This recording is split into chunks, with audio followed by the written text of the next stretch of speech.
Welcome to the League of Legends Champions Spotlight, featuring Irelia, the Will of the Blades. Blade Surge is her first ability. It's a single target blink strike, dealing physical damage and applying on-hit effects. If it kills the target, the full cooldown and part of the mana cost is refunded. Hiten Style is a passive-active ability. Just by learning it, Irelia will heal after every attack she makes. When activated, it adds bonus true damage to her attacks. Equilibrium Strike is Irelia's third ability.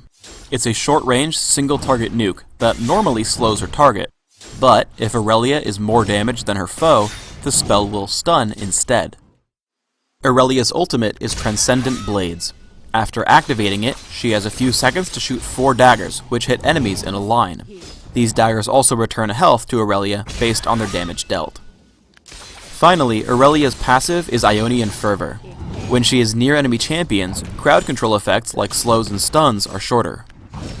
Our special guest designer is known as Ezreal, who is in charge of Irelia's development. We started off wanting a melee DPS who could strive in our current anti-melee metagame. Thus, we gave her heavy defensive abilities, which could transition to heavy offensive abilities. For instance, Hiten Style used to remove her life gain when it went on cooldown, so the player would have to make the choice between defense and offense. And Transcendent Blades used to provide a flat armor and magic resist boost for each blade she had, so using her blades would cost her defenses. Both of these were neat conceptually, but the costs were so high that they hindered the player's moment-to-moment choices. We decided to move her to more of a fighter assassin who could survive in a team fight. This is accentuated by her resilience to disabling effects provided by her passive, as well as her life gain from both Hiten Style and Transcendent Blades. Also, I'm a big fan of item choices impacting playstyle, so we made sure that Irelia had multiple build options. For example, Irelia becomes an amazing chaser by purchasing a Frozen Mallet, a great burst assassin by going standard damage items, and my personal favorite, Irelia can become a lifesteal tank by getting a Spirit Visage and either attack speed or lifesteal items. I set up Irelia as a jungler. I have attack speed everywhere except flat armor seals, with 2109 masteries, smite, and ghost. I open up with an elixir of fortitude and 5 health potions. For your jungle pattern, take out the wolf camp with smite, and use Hiten Style to clear the golem camp as well.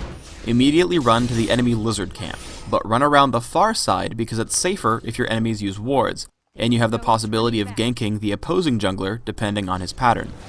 This should allow you to gank top lane by 3 minutes 30 seconds, with a slow from lizard and a stun from Equilibrium Strike, with ghost available as well. If you're laning with Irelia, and for the rest of your item needs, just follow the in-game recommended items. Finally, for my skill build, I max Hiten Style, followed by Equilibrium Strike, with 1 point in Blade Surge.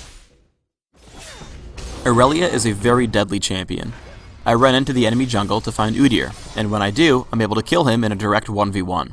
However, the difficulty when ganking enemy junglers is that their teammates are closer than yours. Though I kill Udyr and dodge Corki's first missile, I fail against Lux's Lucent Singularity, giving her the golem buff. It bears repeating that when a teammate gets ganked on your side of the map, you should immediately come to help. While I would have been able to kill Udyr, Corki's early arrival means a death instead. One of the strongest points to any melee champion is dueling a ranged one. For a champion like Corki who relies on skill shots, always juke in between attacks when the skill shots come off of cooldown. Additionally, if we rewind, notice that I run away from Corki while he's casting Gatling Gun, and duck into the brush just to completely screw up his movement predictions. Once Valkyrie is down, I know that I can jump on him and crush. Positioning in a teamfight is extremely important. Noticing my teammates grouping up on the ramp, I take the long way around so I can hit the squishy targets and back. One of Irelia's main strengths is controlling and sticking to single targets, so I force Lux to flash, pick her up when she comes back in, and jump immediately to Misfortune for the double kill.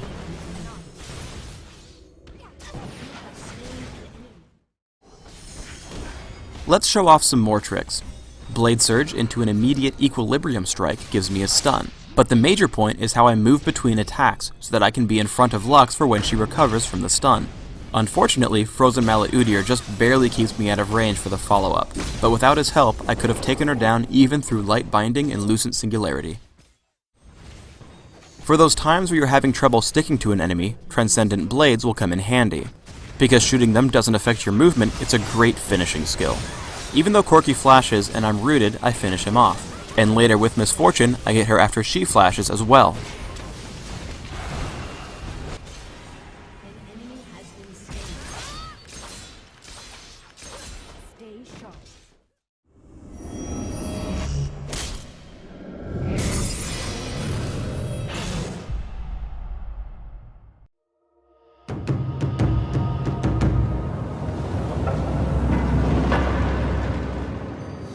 Thanks for tuning in to the Irelia Champion Spotlight. I encourage you to use Irelia against your enemies, because They will not prevail.